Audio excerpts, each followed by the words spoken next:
नमस्कार, स्वागत है आप सबका राजनीति के इस अखाड़े में। मेरा नाम है अजय सेतिया।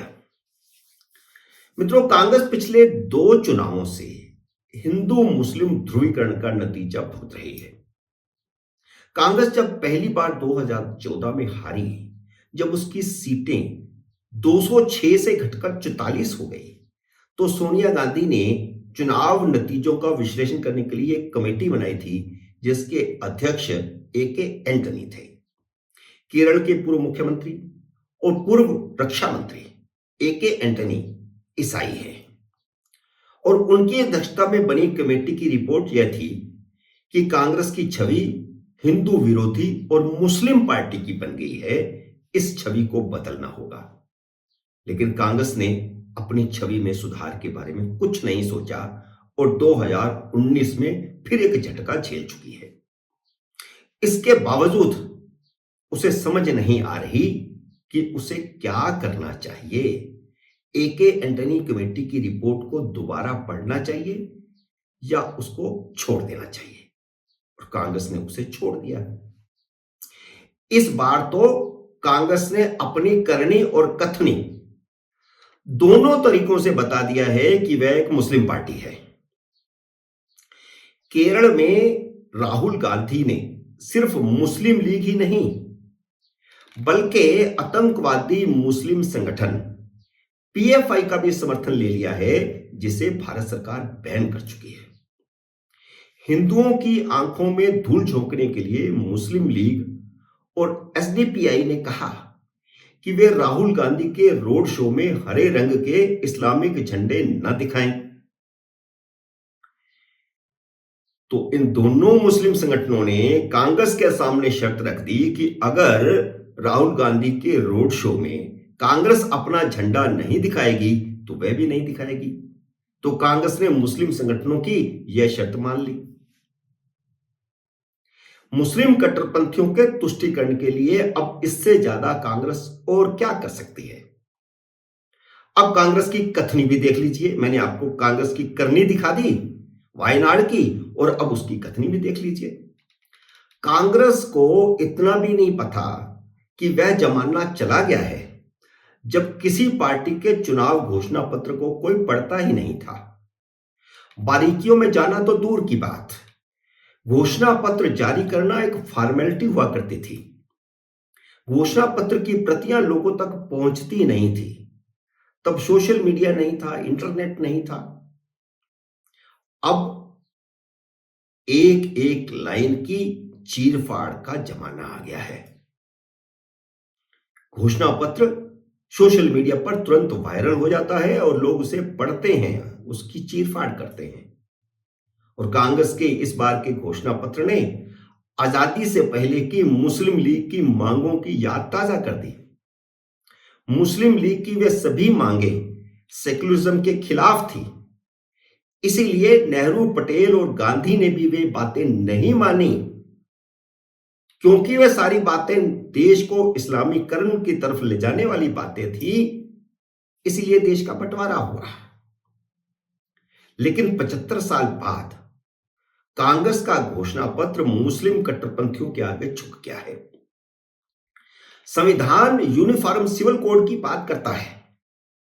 भारतीय जनता पार्टी जो इस समय सत्ता में है, अपने चुनाव घोषणा पत्र में फिर से यूनिफॉर्म सिविल कोड की बात करती है, क्योंकि संविधान का यह वायदा है देश को। और कांग्रेस ने अपने घोषणा पत्र में धार्मिक आधार पर पर्सनल कानूनों की वकालत की है। यानी कांग्रेस 3 तलाक को वापस लाना चाहती है, हलाला को वापस लाना चाहती है, शरीयत लागू करना चाहती है। एक देश में 2 कानून होंगे, 2 संविधान होंगे। मुसलमानों की अदालतें मुस्लिम खुद चलाएंगे। मुस्लिम लीग की इसी तरह की मांगों के कारण तो देश का बंटवारा हुआ। कांग्रेस देश को बताए कि फिर उसने देश का बंटवारा क्यों करवाया था। क्या सिर्फ इसलिए कि जवाहरलाल नेहरू को प्रधानमंत्री बनना था? और यह बातें सोशल मीडिया में अब लगातार वायरल हो रही हैं कि बंटवारा टल सकता था अगर नेहरू को जल्द से जल्द प्रधानमंत्री बनने का लालच ना होता तो। कांग्रेस दलितों और आदिवासियों की तरह मुसलमानों को भी आरक्षण देना चाहती है। जो दलित लालच में ईसाई बन गए, उन्हें भी आरक्षण का लाभ देना चाहती है। मुसलमानों और ईसाइयों को आरक्षण का लाभ देने के लिए आरक्षण का कोटा 50% से बढ़ाना चाहती है। सुप्रीम कोर्ट कहीं इसके रास्ते में बाधा न बने, इसलिए जजों की नियुक्ति की प्रक्रिया भी बदल देगी। लेकिन जब मोदी ने बदली थी तो उसे कांग्रेस ने स्वीकार नहीं किया, सुप्रीम कोर्ट ने स्वीकार नहीं किया था, तो दोबारा उसे संसद में लाया जा सकता था, लेकिन कांग्रेस उससे पीछे हट गई थी। अब वही कांग्रेस कह रही है कि आरक्षण का कोटा बढ़ाने के लिए अगर जरूरत पड़ी तो वह सुप्रीम कोर्ट के जजों की नियुक्ति के नियम भी बदल देगी, कॉलेजियम सिस्टम को हटा देगी। यानी मुसलमानों के वोट बैंक के लिए सारे संविधान और संवैधानिक ढांचे को तहस नहस कर देगी।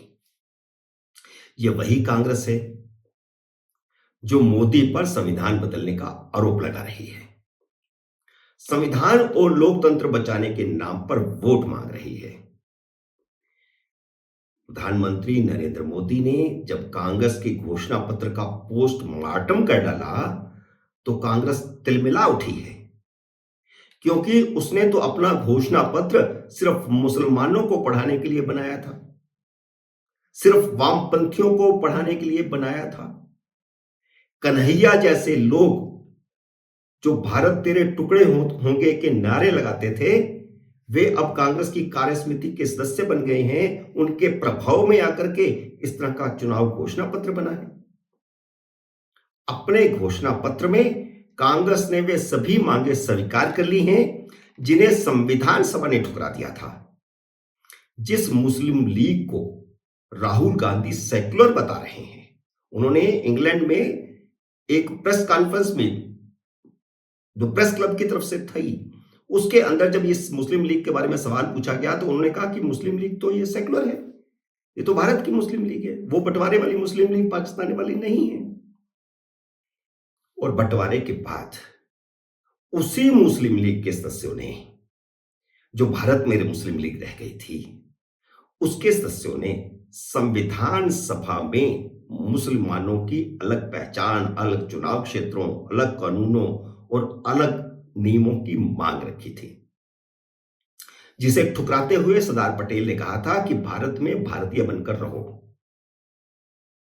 कहने का मतलब उनका यह था कि अगर ये अलग पहचान, अलग कानून, अलग नियम चाहिए तो पाकिस्तान चले जाओ। सरदार पटेल के कहने का मतलब यही था। लेकिन वही कांग्रेस, क्योंकि अब राहुल गांधी को लोकसभा पहुंचाने के लिए मुस्लिम पर निर्भर हो गई है, मुस्लिम लीग पर निर्भर हो गई है, एसडीपीआई पर निर्भर हो गई है, पीएफआई पर निर्भर हो गई है, तो इसलिए वे सारी मांगे मानने को तैयार हैं जिन्हें पटेल की कांग्रेस ने, नेहरू की कांग्रेस ने भी ठुकराया था। कांग्रेस ने राम जन्मभूमि मंदिर की प्राण प्रतिष्ठा का बहिष्कार भी तो मुस्लिम तुष्टीकरण के लिए ही किया है। राम जन्मभूमि के मुद्दे पर पिछले 2 महीनों से कांग्रेस के दर्जनों बड़े नेता पार्टी छोड़ चुके हैं।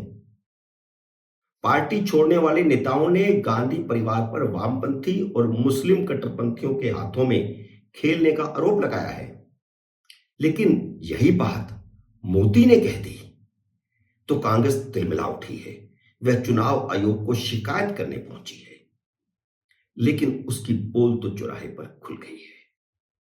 मित्रों, उम्मीद है मेरा ये वीडियो आपको पसंद आया होगा। इसे लाइक और शेयर कीजिए। अगर आपने मेरे YouTube चैनल को अब तक सब्सक्राइब नहीं किया तो कृपया सब्सक्राइब करके अपना आशीर्वाद दीजिए। जल्द ही मिलते हैं अगले वीडियो में किसी अन्य विषय के साथ। तब तक नमस्कार।